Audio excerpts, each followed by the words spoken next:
इससे ज्यादा शर्मनाक हार और क्या होगी। आप अपने घर में खेल रहे हैं, 124 रन का लक्ष्य है, लेकिन आप 30 रन से हार जाते हैं। टीम इंडिया की ये अब तक की सबसे शर्मनाक हार है। कोलकाता में जिस तरीके का प्रदर्शन टीम इंडिया ने किया वो बहुत निराशाजनक है। अपने घर में खेलते हुए टीम इंडिया 124 रन का टारगेट नहीं अचीव कर पाई और 30 रन से ये मैच हार गई। इस हार के लिए कोच गौतम गंभीर, टीम इंडिया का मिस मैनेजमेंट सब जिम्मेदार है। वो पिच क्यूटर भी जिम्मेदार हैं जिन्होंने पिच बनाई तो थी दक्षिण अफ्रीका के बल्लेबाजों के लिए, लेकिन वो भूल गए कि इसमें इंडिया के बल्लेबाज भी फंस सकते हैं। एक तरह से इस पिच ने 2023 के वर्ल्ड कप की वो अहमदाबाद वाली पिच की याद दिला दी है, क्योंकि उस पिच को लेकर के भी इसी तरह के सवाल उठे थे। सोचिए, अंदाजा लगाइए, इतनी घटिया पिच थी कि दक्षिण अफ्रीका के कोई भी गेंदबाज बॉल टिप करा रहा था, उसके बाद मिट्टी इतनी उड़ रही थी कि बल्लेबाजों को खेलने के लिए मुश्किल आ रही थी। मैं कहता हूं कि कोई भी बल्लेबाज यहां बल्लेबाजी नहीं कर सकता, लेकिन मैं फिर भी ये कहूंगा कि जिस तरीके से दक्षिण अफ्रीका ने अपनी तीसरी इनिंग में बल्लेबाजी की तो टीम इंडिया कैसे नहीं कर पाई, क्योंकि अब आप अपने घर में खेल रहे थे, उसके बावजूद आप 124 रन का लक्ष्य आप भेद नहीं पाए। ये मैच सिर्फ 3 दिन चला, अंदाजा लगाइए 3 दिन। इस 3 दिन के मैच में दक्षिण अफ्रीका पहले 2 दिन कहीं नहीं थी, पहले 2 दिन छोड़िए 2.5 दिन तक कहीं नहीं थी, लेकिन उसके बाद अचानक दक्षिण अफ्रीका के गेंदबाज वो कर देते हैं जिसकी उम्मीद मतलब किसी ने नहीं की थी। तेम्बा बबूमा की टीम इंडिया को घर में आकर के हरा देती है। ये एक तरीके का तेम्बा बबूमा का प्रतिशोध है, क्योंकि जिस तरीके से बुमराह के द्वारा बबूमा का मजाक उड़ाया गया, उनकी हाइट को लेकर के तंज कसा गया, उसके बाद बबूमा ने ये टेस्ट जीतकर बता दिया कि मैच हाइट या रंग या उससे नहीं जीता जा सकता, टैलेंट से मैच जीता जाता है, और ये बबूमा ने बता दिया।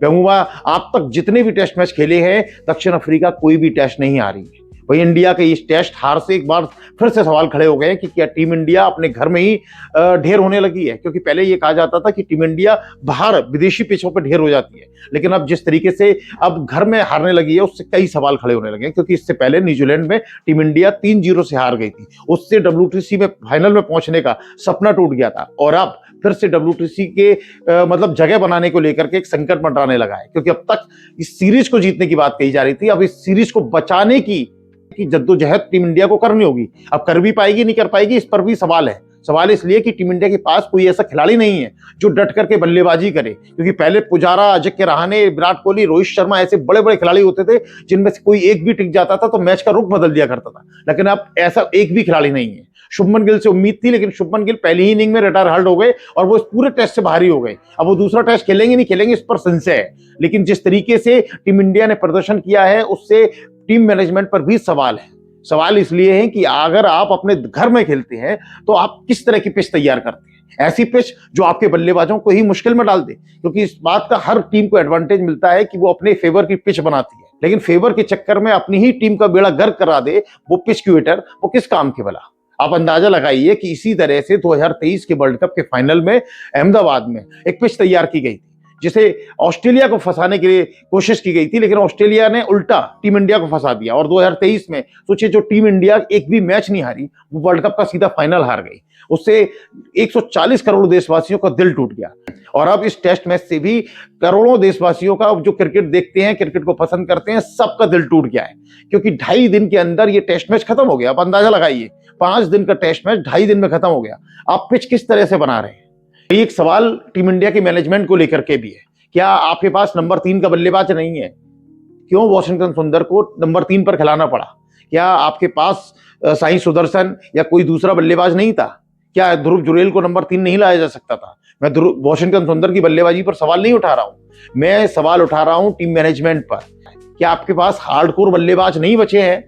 क्योंकि ऐसा पहली बार हो रहा है कि टीम इंडिया के अंदर या आप हार्डकोर बल्लेबाजों की तरफ ना जाकर के आप बॉलिंग ऑलराउंडर की तरफ या बैट्समैन ऑलराउंडर की तरफ जा रहे हैं। यह ऑलराउंडर वाली नीति टीम इंडिया की टेस्ट में तो नहीं चलेगी, ये वनडे में चल सकती है, T20 में चल सकती है। टेस्ट मैच में आपको हार्डकोर बल्लेबाजों के साथ जाना होगा, कम से कम 6 टॉप बल्लेबाज, ऐसे बल्लेबाज जो आपको मैच जिता सके, जो आपकी टीम के किसी भी कंडीशन में खड़े हो सके, मतलब डट करके दूसरी टीम का सामना कर सके, ऐसे बल्लेबाजों की जरूरत होगी। लेकिन लगता है कि टीम इंडिया के पास ऐसा कोई बल्लेबाज नहीं है। ऋषभ पंत इतने खराब शॉट खेल रहे थे कि अब बताया नहीं जा सकता। वहीं दूसरी तरफ दूसरे तमाम बल्लेबाज, चाहे वो यशस्वी जायसवाल हो, चाहे वो KL राहुल, ऐसा लग रहा था कि उनको बॉल टिप ही नहीं रही है, उनको कोई अंदाजा ही नहीं है। लेकिन अब सवाल यह है कि आखिर ये कब तक चलेगा, क्योंकि आपको अब दक्षिण अफ्रीका के सामने दूसरा टेस्ट मैच खेलना होगा, जहां किसी भी कंडीशन में ये टेस्ट जीतना होगा। क्योंकि अगर ये टेस्ट नहीं जीता तो दक्षिण अफ्रीका ये सीरीज 2-0 से जीत जाएगी और उसके बाद WTC में पहुंचने का आपका जो सपना आपने देख रखा है वो टूट जाएगा, मतलब पूरी तरह से बिखर जाएगा।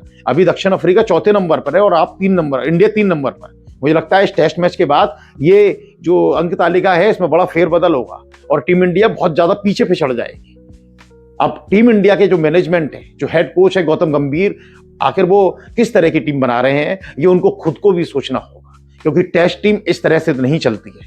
एक समय पर विराट कोहली के दौर में टीम इंडिया बहुत नंबर 1 की टीम हुआ करती थी। उस वक्त टीम इंडिया 6 कोर बल्लेबाज और 5 कोर बॉलर के साथ जाती थी, लेकिन अब ना कोई कोर बॉलर है बुमराह को छोड़ करके और ना कोई बल्लेबाज है।